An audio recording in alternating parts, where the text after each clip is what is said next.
Are you using Clubhouse and wondering how do I start and moderate a room? In this video, I'll share with you everything you need to know to start and create an amazing room on Clubhouse.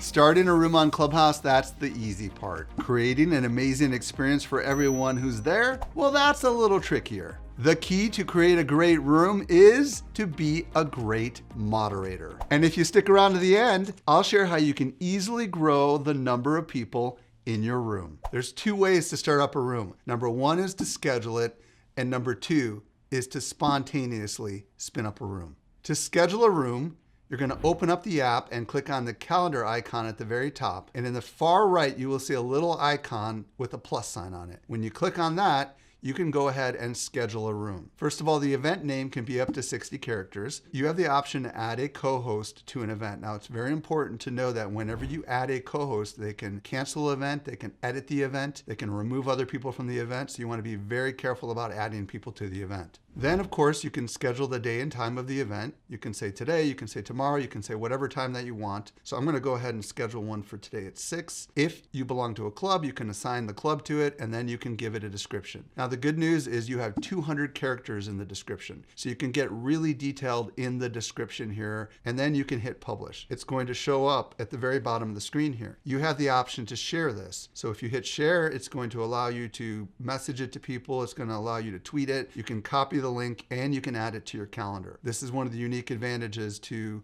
scheduling an event, is that you actually get a link to that specific event. You can click edit this event at any time, and you can go back here and you can change the number of people that are in the event. You can save it, you can delete the event. So to find your event, all you have to do is click on the calendar icon at the very top, and then click on the very top menu where it says upcoming for you, and you're going to choose my events. And there you will see all the events that you have scheduled. Now, when you schedule an event, every single one of your followers is notified of this event. It shows up in the notifications menu on Clubhouse. Here's how you start your event. When you load up Clubhouse a few minutes before your event and you click on Start Room, you will see your scheduled event listed here, and you will be able to start that event. When you spin up a spontaneous room, some of the advantages to a scheduled room are eliminated. You're not going to get a link that you can share. You're not going to be able to add a description. Instead, you just simply spin up the room. First of all, you click Start a Room from the main hallway. You are given 3 choices: an open room, a social room, and a closed room. An open room is for everybody who follows you on Clubhouse and their friends and the whole network. A closed room is just for those people who you choose to invite to the room. And a social room is only for people that I follow. We're going to go ahead and spin up a closed room for the example right here. Now, something very important to understand is that you need to give the room a topic. The topic is exactly the same as the event name that we use when we schedule a room. It is limited to 60 characters. You cannot edit it. You cannot change it. You need to remember to add it by choosing the Add Topic button at the top. Learn to moderate on Clubhouse. Ask me anything. Set topic. All right, we're going to go ahead and do a closed room. Now, because there's a closed room, I have to choose someone to add to the room before I can begin it. So I'm going to go ahead and add Mitch, who is here in studio with me. Something really important: you can start a private room and take it public at any time. All you have to do is click the Open It Up button at the bottom. It is recommended to go ahead and start a private room and invite a few people that you plan to work with into the room. Talk amongst each other before you decide to open it up. Before we get into how to moderate a room, if you're finding value with this video so far, would you hit the like button? It really helps us a lot. Now, here comes the fun part. Whenever you are starting up a room, whether it's a closed room or whether it's a social room or whether it's an open room, you can hit the plus sign on the bottom and you can search for people and ping them into the room. I'm going to go ahead and ping in Joel. All you do is you check on them and you exit out and they automatically get pinged. It's really that simple. As a moderator of a room, whenever someone you follow comes into the room, you will see a little notification across the top of the screen. They are automatically in the audience and they are automatically muted. It's not until they raise their hand or they're brought up on the stage that they have the opportunity to speak. One of the very first things you want to do is establish the rules of the room. Hey everybody, welcome to the room. My name is Michael Stelzner. I'm the founder of Social Media Examiner, and today we're taking questions from Social Media Examiner staff. Go ahead and raise your hand by clicking the button in the bottom right-hand corner. You'll be put into the queue and we will bring you up on stage one at a time. Notice it says Jason Goff has asked to be a speaker, and you can choose to dismiss it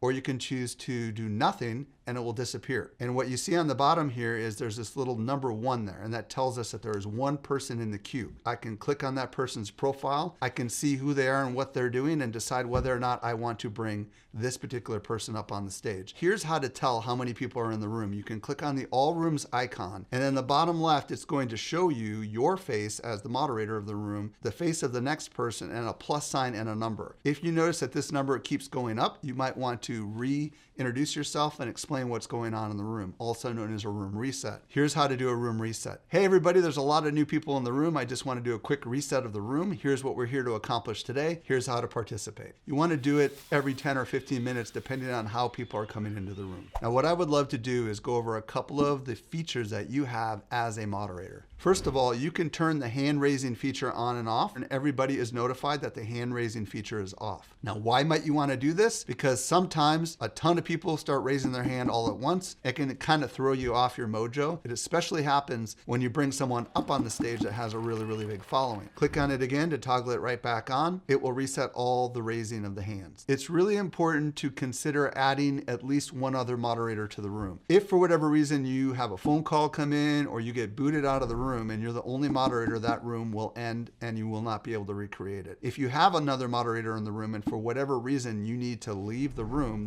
will still be able to go on. Here's how to create another moderator. You click on the profile of someone who's up on the stage. You just simply click make a moderator and all of a sudden they are upgraded and you see the little green symbol next to their name. As you upgrade people to moderators, you might want to say, hey, I'm going to handle bringing people up on the stage, because the moderators have the same control you have. They can decide to turn hand raising off. They can bring people up on stage. Assigning someone a moderator role is also a prestige assignment. And it is something that you can earn just by providing value to a room, but it doesn't mean you should all of a sudden start bringing people up on the stage. You want to kind of relinquish control to whoever's in the upper left-hand corner of the screen if you are upgraded to a moderator. All right, everybody, we are now ready to take questions. If any of you have a question, we would love it if you would raise your hand. You'll be put into the queue and we will bring you up on the stage. So you see how each time someone raises their hand, a little notification comes in. Now you can click on the notifications and decide who you want to bring up on stage. I'm going to bring Jason up on the stage first. And I'm also going to bring Lisa up on the stage. When people are brought up on the stage, they are not automatically muted. People don't realize that they're supposed to mute themselves. So you can click on the profile. You can automatically mute the person by clicking the mute button, and they get notified that you have muted them. This is really important when you have a decent sized room, because you're going to have people that are in noisy environments and they may not think to mute themselves, but you absolutely can mute them. When someone says something that's really awesome, it is very, very common if you are a speaker to rapidly mute and unmute. That is their way of saying, I really loved what you said. Another thing to understand is that it's very normal that if someone has something to add, they will unmute themselves for a couple of seconds and they will remute themselves. People raise their hands for different purposes. Some people in the room are there purely to add value and they want to be up on the stage because the topic is very relevant to them. And there are other people there who truly want to get their questions answered. When you moderate a room, you kind of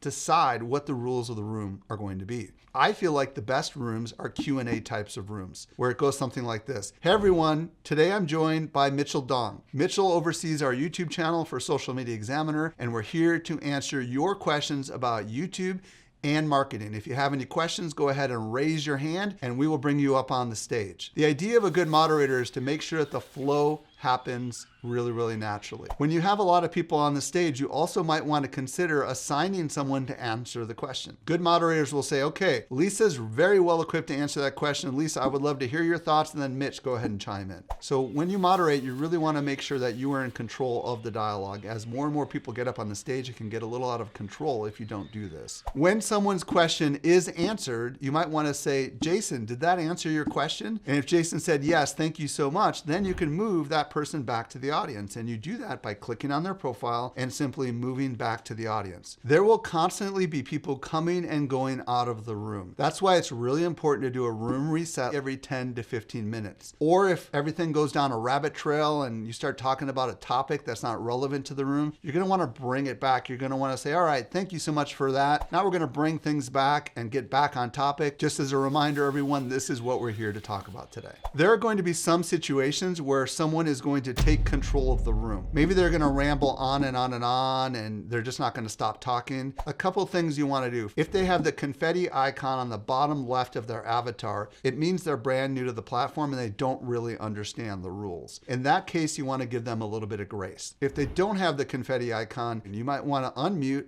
and just wait for them to take a breath and jump in and say, awesome. Thank you so much, Joel. We're getting a little bit off topic. What I want to encourage people to do who are in the audience, if y'all have answers to Joel's question, go ahead and message him on Instagram, click on his profile, and you can do that. But for the sake of this discussion, we're going to get back on topic. And then don't just move them right to the audience. Let them say, oh, I'm so sorry. And then you can go ahead and mute them if you want to, or move them back to the audience. But the key thing is you need to retain control of the room, because if you don't, someone else will take control of the room. As you are moderating the room, you will get notified if someone you follow enters the room. And it might be someone who is really high profile. And that is a unique opportunity for you to stop everything and consider inviting that person up to the stage. Hey everybody, Damon John just came into the room. Damon, I would love to invite you up to the stage. You wait for them to raise their hand, or you invite them. Now, don't wait for them to accept, just continue along. When you invite someone from the audience up on the stage, they might not be in a place where they can immediately accept it. They might be in a noisy environment. They might not want to come up on the stage. And if they hit the button that says maybe later, then just keep moving along. As you invite people up on the stage that have a big following, you might want to turn off the hand raising feature, because you might see a rush of people that all of a sudden want to raise their hand and come up on stage and talk to that particular individual. Another hack